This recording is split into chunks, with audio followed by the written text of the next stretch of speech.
Hello, everybody. Welcome to Bear in Mind Go Plumbing. Yeah, otherwise known as Are Video Game Movies Good? Actually. Yeah, And in this it may episode, be part of what are we that talking about? series. We I think are it is. we are talking about. It's certainly the template I'm going to use in the edit. Is it the Super Mario Bros. Movie? I can't remember its actual title, but the new I Mario think it is the movie. Super Mario Bros. Movie, which obviously I'm being not that prepared. the no, I mean, why would we be, James? Why would we? Like, we never are. Yes, so I haven't even Um, got the IMDb up like I would usually have, but hmm, we are we are talking about the Mario movie, and shall we get off the bat with the elephant in the room? Go on, People's worst fears about this movie? The Christopher Pratt. Christopher Pratt as Mario, and I can confirm he does the job he was asked to do. Yep.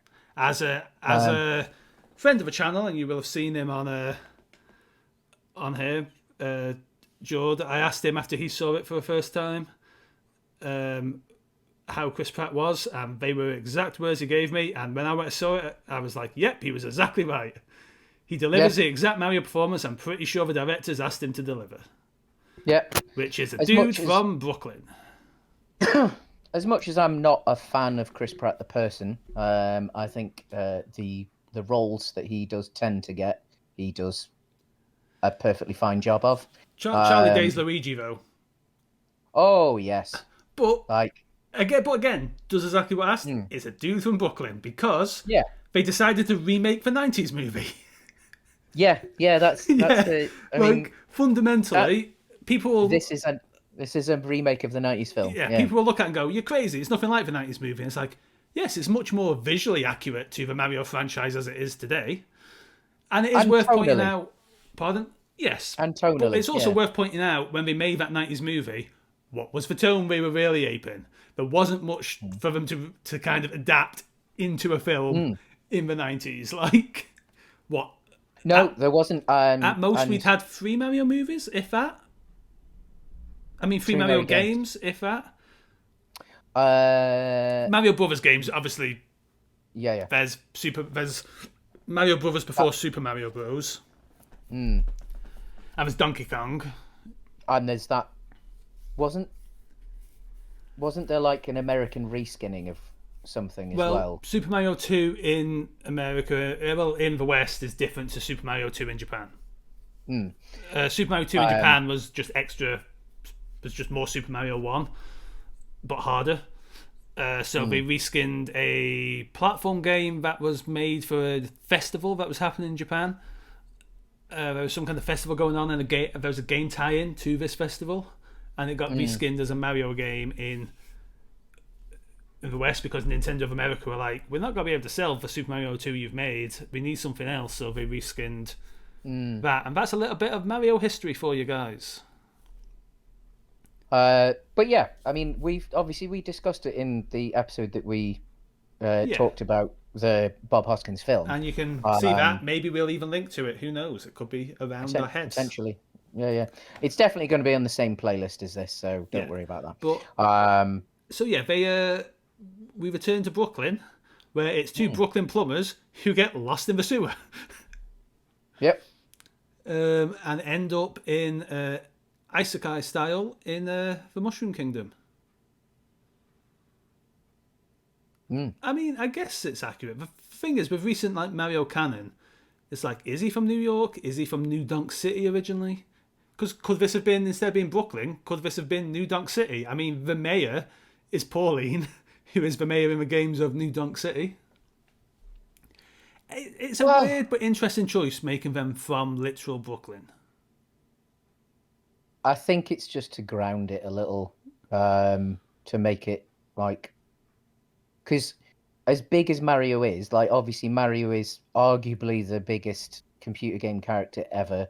Yeah. He's up there with the most recognized piece of, well, I suppose fictional character. Which Is brings me to a point I'm going to make a little bit later on in the mm, show, to be fair, because this is my main opinion of the film is underpinned by that notion mm, of the kind of character Mario is. Yeah. Because fundamentally, this is a fun kids movie. It does what it's meant to do in that regard.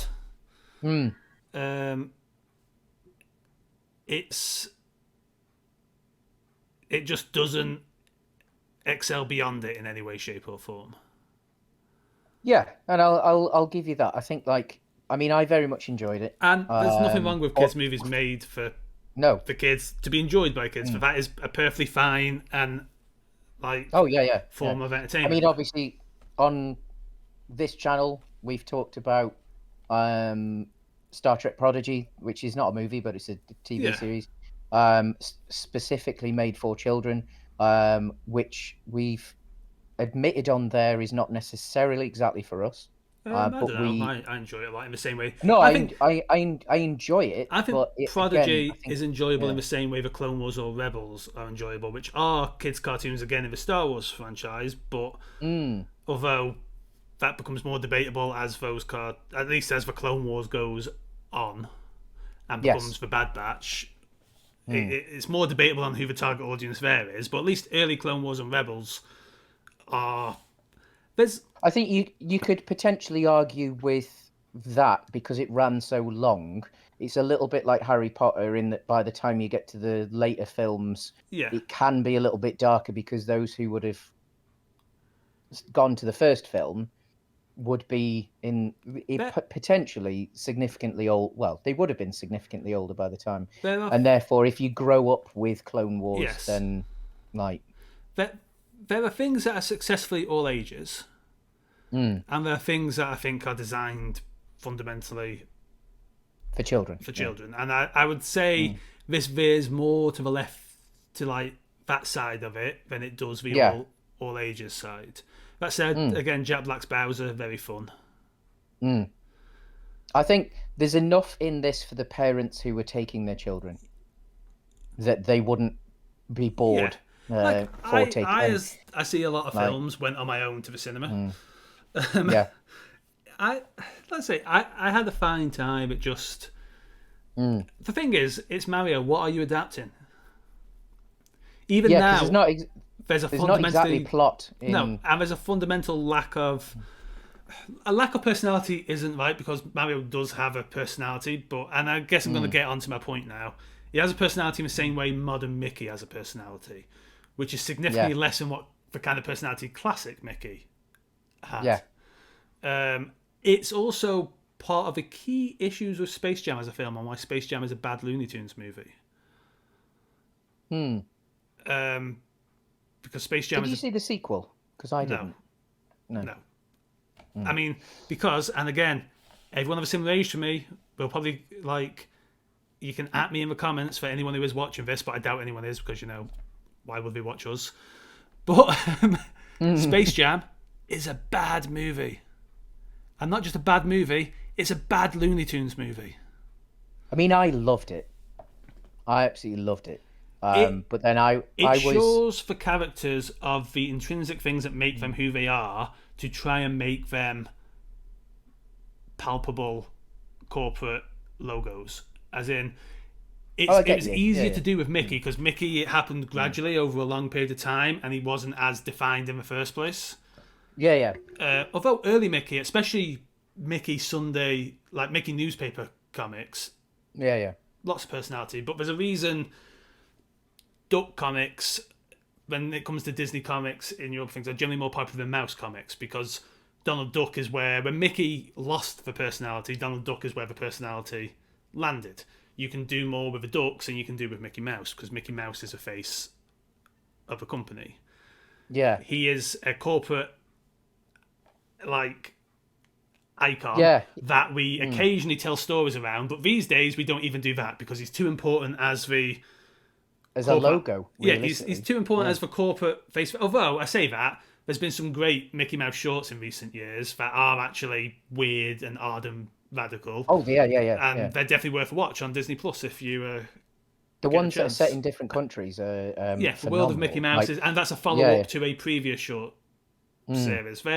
They're great, and they did something interesting with Mickey again for the first time in in a long time, but functionally, and I guess Kingdom Hearts does weird things with Mickey because they make him a weird Yoda, but Mickey Mouse is generally not allowed much of a personality, and it's what Space Jam tried to do with the Looney Tunes. And again, if you want to watch a video about this, there's a great Looney Tunes video by 1 second. If James sends me the link to this, then I'll put it in the description.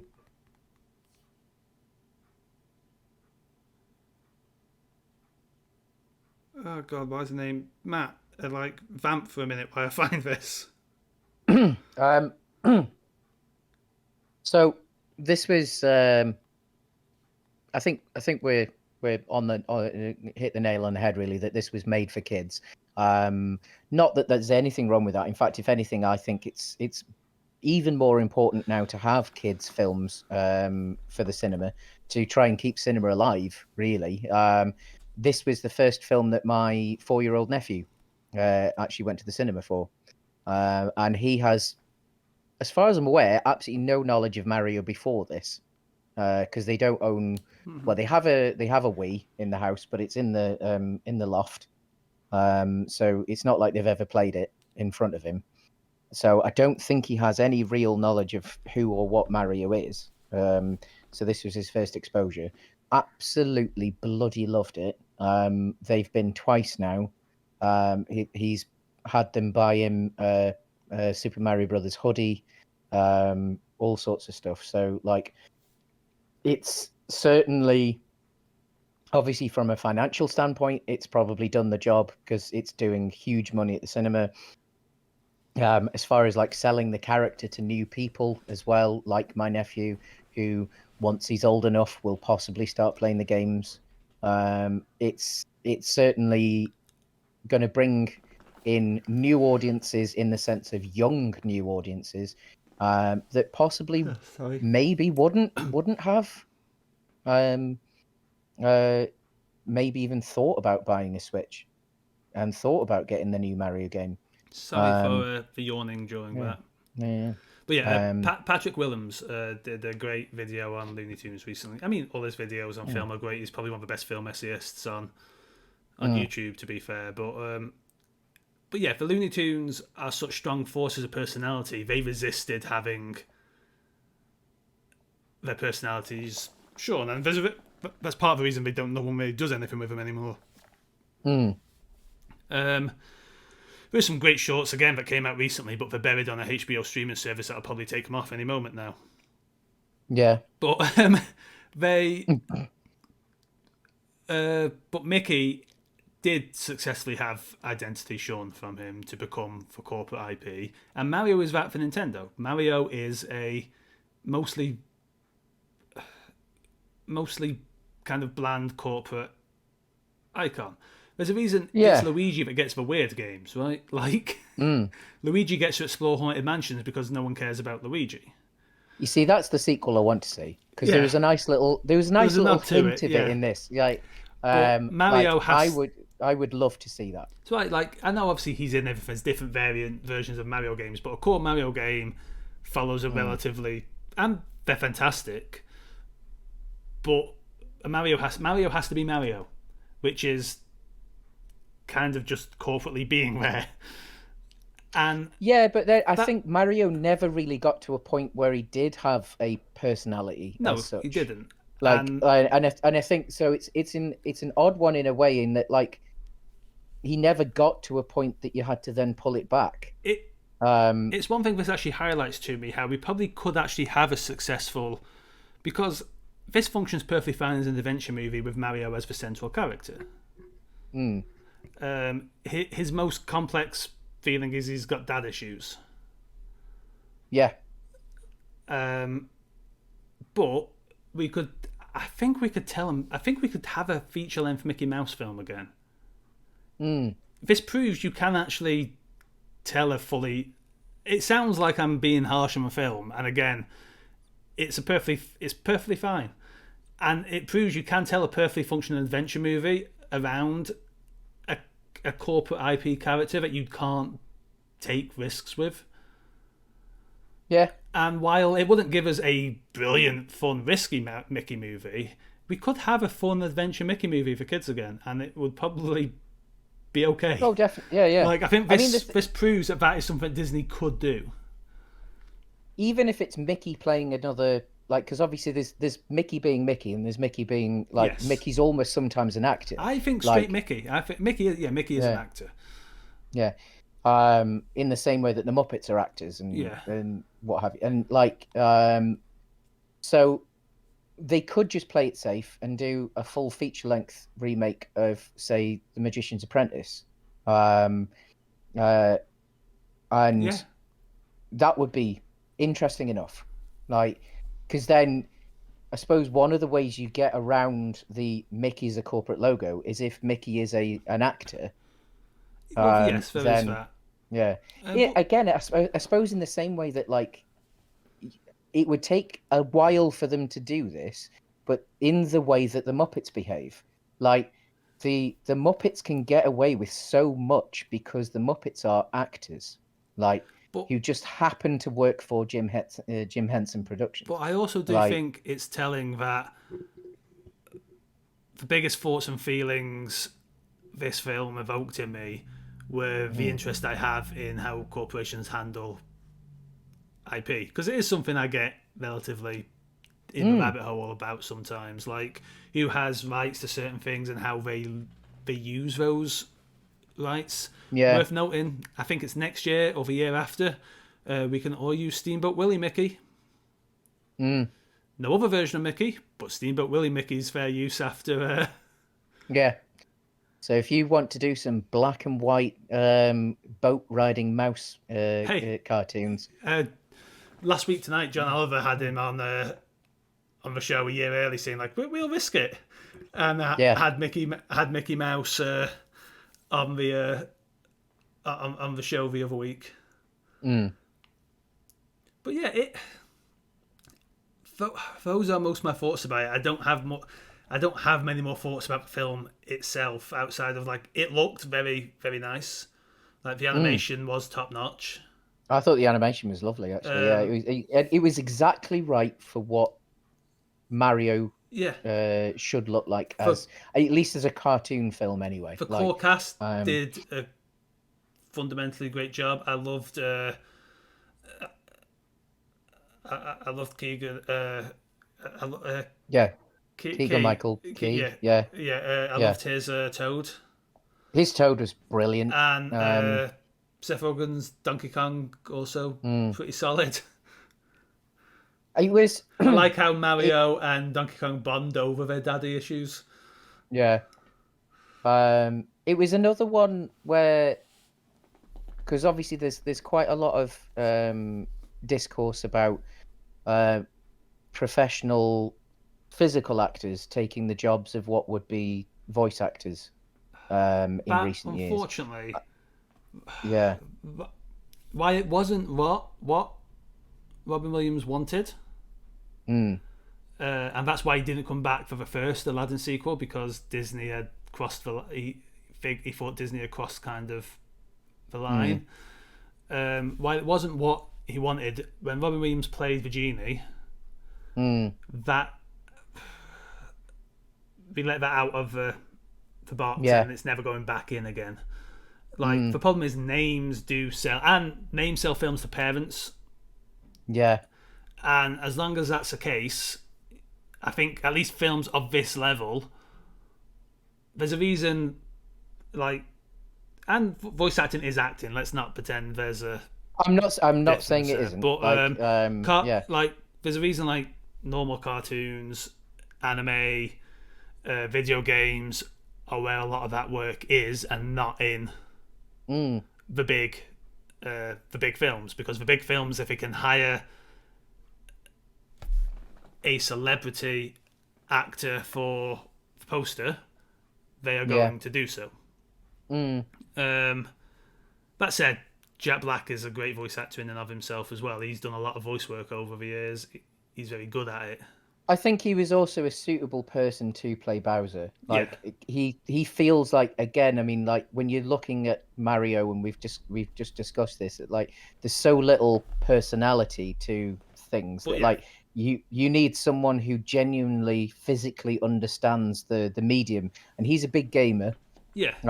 And if anyone's gonna get Bowser, it's gonna be someone like But him. it's So also he delivered that it's well. not Like, it's not a film. It's not an issue you can label at just this film's feet. It's been oh no, no, no. every like big Hollywood animation for the past 2 decades and more, 3 decades realistically, has done this ever since fundamentally ever since Aladdin. Like it. Yeah, it was never, once that happened and it made the money it made, it was never going to go away. In the same way that True. names bring people to live action films, they realise names will bring people to animation as well. And it's obviously it's getting it funded as well. Like you go back and maybe look at Toy Story, or even Ants. Yeah. Like there's some big names in both of those, but they needed those big names to get the funding in the first place, because obviously like they weren't owned by Disney at that point. Like They would have been being made before they cast. it would have been, but I bet that it would have taken. They would have had that little bit of extra It budget. wouldn't be the names that got them the budget from like, but the people who provided the money were probably the people who were kind of dictating who you could cast. Yeah, which in itself is sort of like, you can have my money, but I want a name. Like it's not necessarily the name in the first place. Yeah. But you can have my money, but you want it like unfortunately that's the way of oh things yeah. now. Yeah. That said, like, I mean, you've been watching Clone Wars lately. Yeah. Some absolutely outstanding voice acting in Clone Wars. I went Some to incredible voice acting. I went to Star Wars Celebration over the over the weekend. No, a couple of weekends ago. And we went to we got most of the animation panels in. We went to the Clone Wars panel to celebrate its 20th anniversary or 15th. 15th anniversary, I think. About right. Yeah. Yeah, because the film was 2008, wasn't it? Yes, and the show wasn't much. I was in the Clone Wars animated film. Yeah, so 15th anniversary, and Clone Wars possibly exists a bit longer because of the short. They don't count that towards series. the oh no, I mean, but obviously that spawned the other. So you could argue, so we. Yeah. We saw via, and again it was Filoni on stage with voice actors, the sound guy who was like the head of like the sound of audio for the show, who's also the voice of the droids. And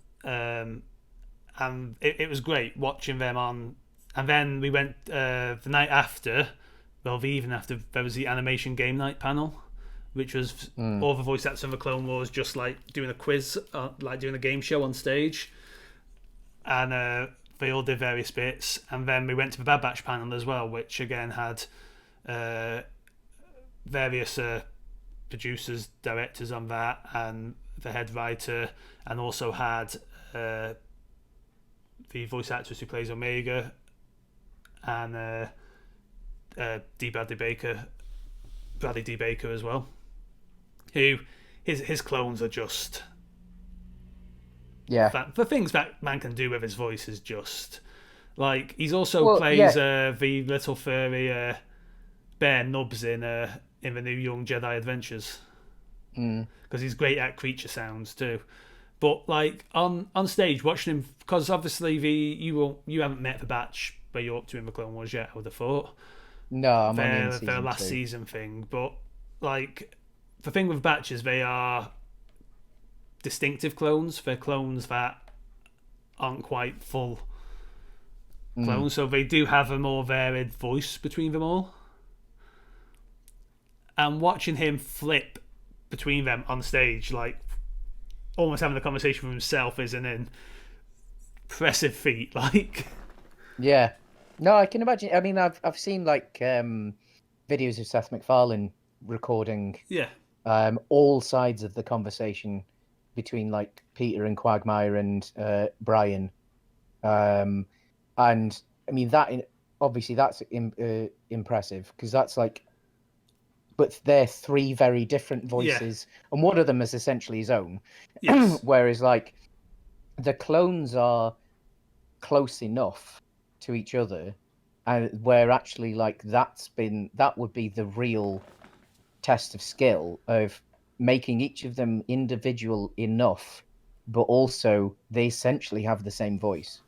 And I know obviously I haven't got to Bad Batch yet, and you said they've got a bit more variety, but like the Although there the comes varieties, and the like you can tell whether it's Rex or Cody talking, for yeah, example. which considering they've got helmets on most of the time as well is like is impressive as Like, well.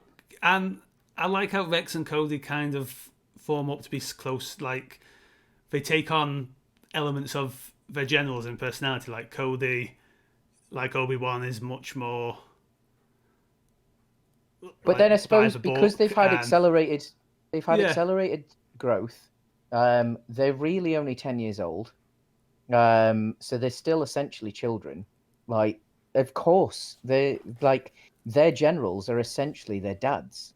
yeah. Like they are going to become the people that they are exposed to the most, and especially the people that are the Are most you? significant I people. know we're Like, going off on a massive tangent here, mm, but are you yeah, doing? We'll talk a bit more about Clone Wars afterwards, me and yeah, you. yeah, yeah, But maybe we'll actually have, once you've watched it all, maybe we'll actually do a video yeah. on Clone Wars, because Oh, hell yeah, yeah, I love it and have thoughts for days. But mm.